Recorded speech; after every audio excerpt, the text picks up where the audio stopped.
Why is it so rare? One of the reasons being, as we quoted the verse from Maheshwar Tantra, Lord Mahesha said, publication of transcendent understanding, a revelation of transcendent understanding is worth killing 1,000 children, 100,000 cows, deceiving one's spiritual master, a true friend, and saints and sages. It could be one reason why those who were enlightened could not share the understanding they had. Or it could be that, according to Mahamati Prannaji, ite dina trilokame huti jo buddha shupanna. For all these years, from the time infinite, existed in this world the elusive consciousness. I would explain this with reference in a bit, but you would understand all the scriptures. Now, I'm being honest here. If you have any questions, leave your questions. But it is the truth. And I will explain that and convince you that all the scriptures, all the understanding in this world, before Tartam came, before the revelation by the Lord Supreme Himself to Sadguru Sri Devachandraji Maharaj, the knowledge that existed in this world was not the awakened knowledge. It was not the knowledge of the beyond, be it the most sacred scriptures of the world, Bhagavad Gita. It was not the awakened consciousness. It was not the Tattva Gyan. It was not the transcendent understanding. Bhagavad that Sadguru listened to, the discourse that he listened to for 14 years was not the awakened consciousness. As such, even after 14 years, when Sri Krishna appeared before him and asked him, do you know where you're from? Do you know who your Lord Supreme is? Do you know why you came into this world for? Devachandraji Maharaj said, I do not know who I am. He said, I do not know where I came from. It feels like you are my Lord, but I don't know anything about you. Dear Sandarshan, the Vedas, as glorious as they are, as revered as they are, the Upanishads, the cosmic understanding of Upanishads that were received by saints and sages after years of their meditation, is not the awakened consciousness. The Bibles and the Qurans and the Torahs are not the scriptures containing the transcendent understanding. Some references are there, I would not deny that, because those are sent by the Lord Supreme Himself in those scriptures. Because when Tartam had to come, when Tartam would come, those people listening to, those people following those scriptures could find a way to Tartam. That's why those references were put in those scriptures. But be clear, the goal of Beerat is to give you a crystal clear picture to Paramdham, crystal clear picture to the Lord Supreme, connecting your soul with the super soul and the Supreme Soul eventually. Atma, Paratma, and Paramatma. It is because of this reason that before Tartamya understanding came, no one, let me be clear, no one in this world, mark this word, no one in this world knew about the God Supreme. No one. Those who listened to our Vitak discourse knew that Sadguru Sri Devachandraji Maharaj pursued God for 40 years. He went to each and every religious scholar that existed in his time.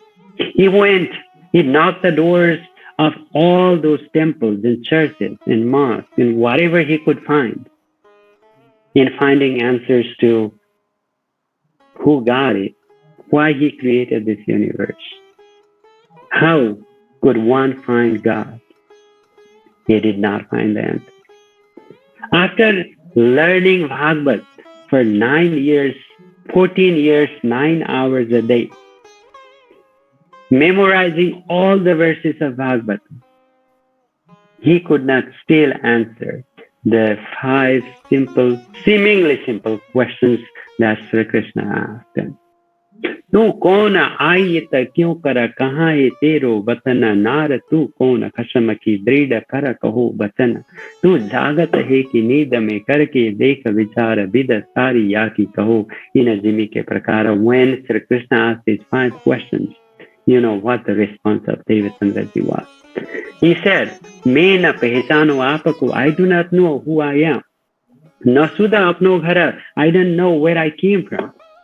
पियो पहचान विनीद में, it feels like I know you, but I do not know anything about you. मैं जागत हूँ यहाँ पर, if I am awakened in such a state. It is then Sri Krishna gave him the Tartam mantra, the transcendent understanding with the seeds of Nijanam mantra planting inside his heart. And when he got the Tartam mantra, and God, Supreme Sri Krishna, resided in his heart, that is when everything became clear to Devachandra Ji Maharaj and became Sadguru. Because Sadguru Sadhu Vaku Kahiye Jo Agama Ki Deve Gamma. Because he could unravel the transcendent. That's why we call him Satguru. Satya Guru, a true spiritual master. Dear Shandarshaji, it is so scarce that the Vedas tried to find God. Veda agama kahi ulati piche neta neta karagaya khabar na padi binda upajya kahate tathe namani samadharaya. Vedas considered the Supreme Being transcendent and kept pursuing him. The Vedas continue to pursue, going upward, not finding God and calling, oh, he's not here. He is not here. Vedas kept pursuing. They could not figure out where the seed of creation was planted. As such, Vedas were called Nigama. Nigama is Ni, meaning not having, Gam, meaning understanding. So Vedas did not have the understanding of the Supreme Being. That's why Vedas are called Nigamas. And a lot of people are not even aware why Vedas are called Nigamas. Dear Sandarshat, the self-knowledge is so scarce, so glorious. Yet, until Tartam came, nobody knew about it. Mirabai didn't know about it. Chaitanya Mahaprabhu didn't know about it. Even Sukadev, Mani, Veda Vyasi, for that matter, going higher and higher, even Akshara Brahma didn't know about the Supreme Being. The part of Raji himself, one of the parts of the truth aspect of Raji Maharaj didn't know that. He resided with 12,000 consorts and Syamas, dear Sundarsad. When Akshara Brahma didn't know about it, let's forget the world. Let's forget the deities. Let's forget the goddesses. Let's forget the understanding of the world. No one would, for that matter. If Narayana didn't know about it, from whom Sesnarayana was created, and from Sesnarayana chanting of Soham Soham created the Vedas, how would Vedas know about the Supreme Being? So all the scriptures, all the understanding in this world were a part of elusive consciousness. We call it Swapnik बुद्धि. दिन त्रिलोक में होती जो बुद्ध सुपन्न स्वप्निक बुद्धि, सपना को बुद्धि, सपना की समझ, the understanding of this elusive world. How could one find God? Let me give you an example here. Once you have the understanding of this reference that I'm about to give you, you would thoroughly understand what I'm saying here. Why people, the scriptures, the Vedas, the messengers, the prophets, the saints could not have the understanding of the Supreme Being.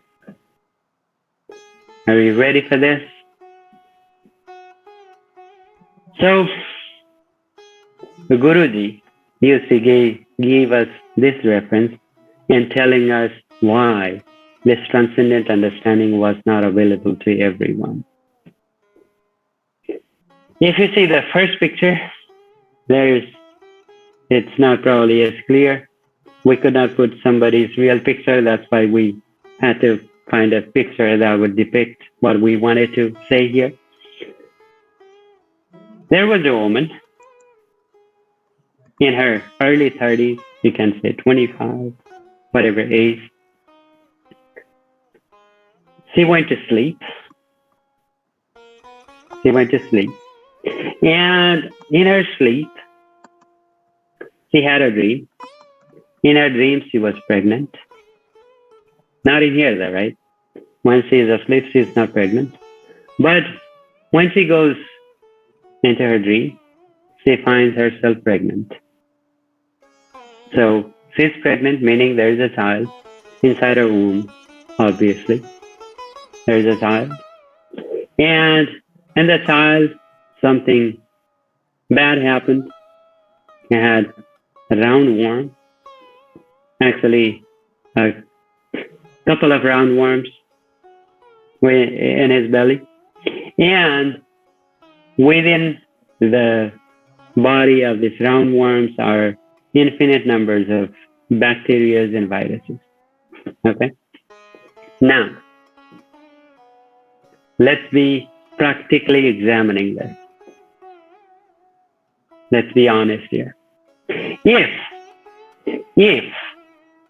let's call it if these bacteria and viruses would try to find God, let's not go God here. If they wanted to know the roundworm, would they be able to know that the belly of roundworm that they found themselves in, would they be able to know the length of this roundworm? Would they be able to know the age of this roundworm? Would they be able to know if this roundworm had enough to eat, or anything, the shape and size of this roundworm?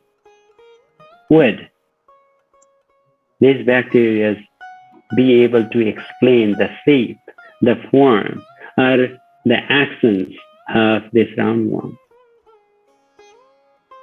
Probably not. Because they are within that belly. There are infinite number of them. But they would not be able to come out of where they are to measure the shape, the actions of this roundworm. I think Uttamji has raised his hand. We'll get to you. If you have questions, we'll have a few minutes after we wrap up the session. But keep dropping your questions in the chat box. Now let's get to the roundworm. If the roundworm that's in the belly of this unborn child, in the womb of this pregnant woman, would the roundworm be able to understand if this child is 3 months old or 6 months old? Would this roundworm be able to grasp how this child is fed? Would the roundworm be able to tell the length, the height, the weight of this child? Would you think that is possible? No. Now let's get to this child. This unborn child, let's say for that matter, it's 8 months old. Would this child be able to know? Would this child, unborn child, it could be a boy, it could be a girl, would this child be able to know that my mom, inside whose womb I find myself in, is 25 years of age, 30 years of age? Would that child know? Would that child be able to understand what the mood of his or her mother is? Would that child be able to understand the mood, the emotions, the sadness, the anxieties, whatever she is going through at that time? Would that child be able to grasp the height, the weight, or any physical attributes of that mother? Is that possible? It is not. Now, let's get to this woman. Would this woman ever be able to know that she is not pregnant? Would she have an idea that she is not in reality pregnant? She is taking care of that unborn child so much. She is taking care. She is paying attention to what she is eating every single day. She is marking down her calendar. She is marking down her dates. She is feeling tired. She is feeling anxious. She is feeling exhausted. She is feeling heavy, but she is excited too for what's coming. But she does not know that in reality, she is not pregnant. Do we know in our dreams, good or bad, that the dream we're having a vision of is unreal? No. Because when we're in the state of dream, we are totally, absolutely blocked from the understanding of the reality. When the tiger chases us in our dream, we do not know that the tiger that's chasing us is unreal. It's not real. And we're not in the jungle. We're actually sleeping on our bed. That understanding, if it could be there, you would not run away from that tiger. Because the state of sleep, the state of dream, and the state of awakened state of awakening, for that matter, awakening, not the spiritual awakening, but the state of awakening, like physical awakening, they cannot coexist. Only one can exist at a time. She would never know. In a million years, as they say in English, she would never know in a million years that in reality she is not pregnant. Now, let me tell you, what happens when she wakes up? Does she exist? Does this child exist? Do these roundworms exist? Do these bacteria and viruses exist? Questioning you. All the scriptures, be clear on this. All the scriptures, all the sages and saints' attempts, all the attempts of these messengers, all the messages they received was in the state of dream. Just as this pregnant woman can never know that she is in reality not pregnant, but sleeping on her couch or on her bed, the world could not, despite the sincerest attempt, could not find, understand what is beyond the state of dream, could not understand what is beyond the realm of dream, could not grasp what is real. I'm actually sleeping. I'm not pregnant. Just like she would never know. Dear Sundarshat, I would explain this in terms of the cosmic positioning. Probably tomorrow, this sleeping woman is equivalent to Akshara Brahma. This pregnant woman is equivalent to Adi Narayana. Adi Narayana would never know who Akshara Brahma is. This child that you see can be equivalent to Sesh Narayana. And from Sesh Narayana are created Brahma, Vishnu and Mahesha. Do not take it literally. I'm not saying Lord Brahma, Lord Vishnu and Mahesha are roundworms. I'm not saying that by any means. What I'm giving you the reference of is the process of creation. And these bacteria and viruses are, let's say, equivalent to all the living and non-living entities in this universe. We would not know. Lord Brahmaji, Lord Vishnu and Mahesha and then powers, their glories, they would not know Sesh Narayana. Sesh Narayana would not know Narayana and his abilities, his attributes, and Adi Narayana would never know his true self. Yes, Lord Mahesha said in Maheshwar Tantra, Akshara Brahma finds himself as Narayana in the state of his dream. Narayanena Rupena Swayam Pashyati Sakshara. Dear Sundarsati, when it's all said and done, it feels good to read the scriptures. They have some insightful teachings about how to lead a blissful life. For that matter, we should read all the scriptures there are.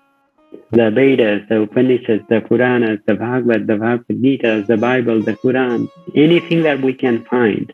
We find some insightful teachings about living a happy life. But if we have to find the Supreme Being, that is not the avenue to take. Because there is only one transcendent understanding. That is none but the philosophy of Tartam, the understanding of Tartam, which reveals the name, as we call Nam, Dham, Swarup, Leela. The name of the Lord, the abode of the Lord, the form of the Lord, and the sports of the Lord. You can find them in extensive details nowhere but in the book of Tartam.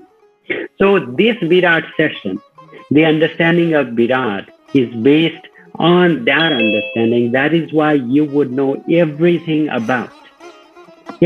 there is to know about all these planetary systems, all these deities, all these goddesses and goddesses, their abodes. And we finally find ourselves in the supreme heaven. We find ourselves in Paramdham. That is why Mahamati Pranami unravels the Ashtaprahar Leelas of Paramdham when Raji wakes up. What Leelas he performs with us in Paramdham. The structures, the buildings, the color of the trees, the height of the trees, the shape and sizes of everything that exists. He could. Now, if none of this could explain the transcendence, how could Mahamati? That's the question. How could Sadhguru, because they were born into this world? That should be the question you should have. How could they do it that nobody else could? Dear Sundar Shahji, we'll talk about that tomorrow. I hope that you like this session and think through these things that we talked about today.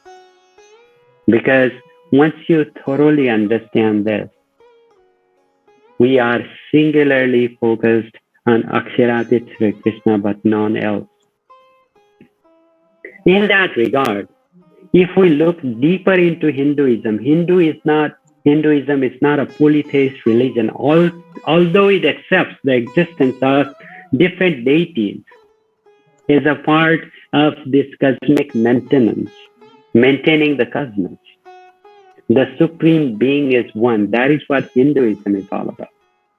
There are archangels and the helpers for God in Christianity and Islam. So are Lord Mahesha, Lord Vishnu, Lord Shiva, Lord Brahmaji, all these deities, Barun, Ashwini Kumar, all these deities are the part of maintaining the cosmos, but not the Supreme Being.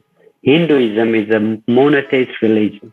Hinduism talks about one God and one God alone, just like Islam and Christianity. Once you understand this, Sundar Shahji, like Sri Krishna said in Bhagavad Gita, Sarva Dharman Parityajya Mamekam Saranam Braja. We single-mindedly focus on the Leelas of Sri Krishna, but none else. We live the realm of,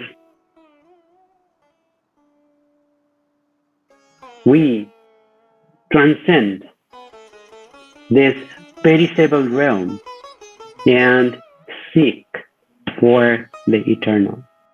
We care about none else but Sri Raji Maharaj, Sri Shyamaji Maharani. We care about no other abode but Param Dham. And that should be, and that is the goal of our Beerat session.